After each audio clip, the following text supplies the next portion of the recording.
Баяғыда Асан мен Қасен деген екі дос болыпты. Екеуі де кедей еді, бірі егін егіп, бірі аз ғана мал бағып күн көріпті. Күндер өтіп, екеуінің де жарлары қайтыс болады. Асанның жұбанышы айдай сұлу қызы, ал Қасеннің үміті, қайраты мол ұлы еді. Бірақ бір жылы қыс аса қатты болып, Қасеннің аз ғана малы қырылып қалады. Кедей дос көзінің жасын көлетеді. Қасен енді жалғыздықтан күйзеліп, досына қоштасуға келеді. Қоштасуға келдім. Бар малым қырылды.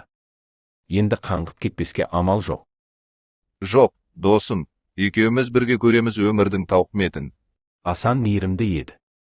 Ол досының қамын ойлап, өз жерінің жартысын Қасенге береді. Сол күннен бастап екеуі қатар еңбек етіп, жерден береке табады. Достықтары бұрынғыдан да нығая түсті.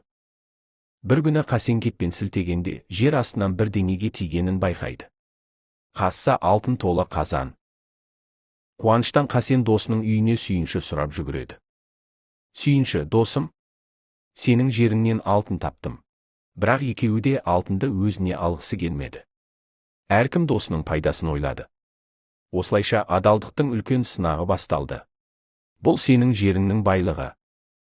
Сенің адалдығыңды білем, досым. Алтын сенікі болсын.